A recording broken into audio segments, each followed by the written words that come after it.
Alhamdulillah, Alhamdulillah, wa kafa wa salamun ala ibadihi alladhina istafa amma ba'd. Fauzu billahi minash shaitani rajim. Bismillahir Rahmanir Rahim. My honorable elder and younger,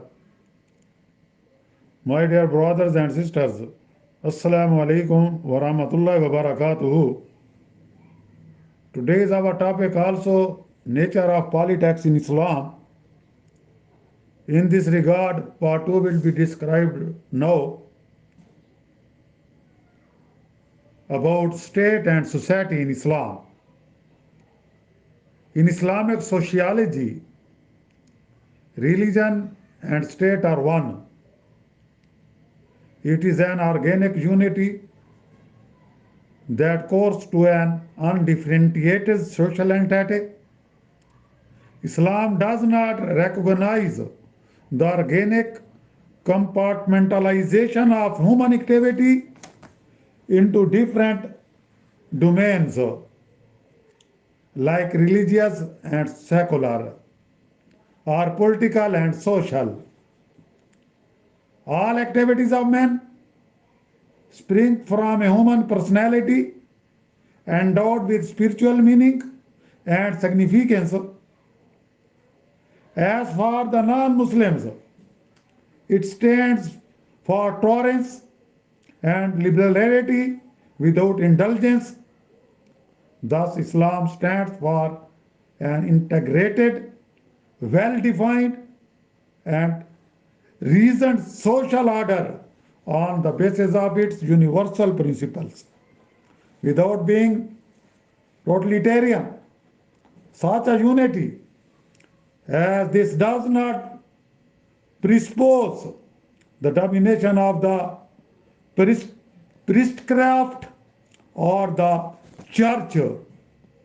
In fact, the unity relates not to that of the church and the state, but that of the religious principles and the Sharia and the state.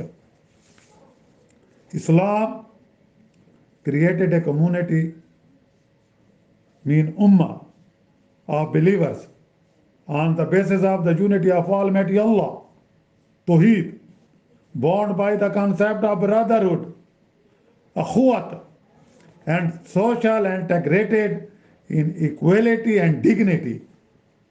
All believers in Islam possess equal rights and duties in the community to which he or she may be admitted regardless of class, sex, office, or position.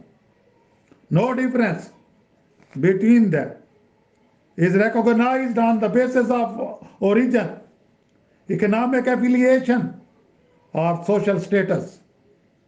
Family and group privilege are taboo. The principle of unity of Allah Almighty being the basis of brotherhood, Islam is dedicated to the welfare of all men, leading to the brotherhood of humanity. Political power and authority is inherent in the idea of community because society cannot exist without it.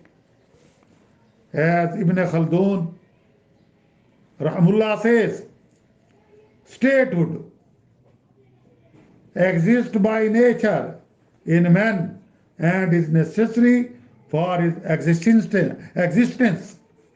Again, an Islamic state must be independent. This is inherent in the very conception of the ideological state, apart from loyalty to Almighty Allah and His Apostle. Al-Quran lays down the principle of obedience to the right-minded ruler from among you. Naturally, such as obedience as the presupposes the independence of Muslim and the democratic character of the Islamic State, the ruler must be chosen by the people. Thus, religion and political power are combined, the former presenting the sense of justice, adl, and solidarity of the state. The aim of the Islamic State is not merely to establish a state but to organize an ideological society of the Muslim community, Ummah, and convert into a millat or a society endowed with an ideology. My brother and sisters, may Almighty Allah give us to thinking about the Islamic teaching of Islam, Islamic teaching, which has been granted by the Almighty Allah through the last Prophet of Allah, Hazrat Muhammad Sallallahu Alaihi Wasallam. In this regard, part 3 will be described on the other day. Wa akhiru da'wana anil hamdulillahi rabbil alameen.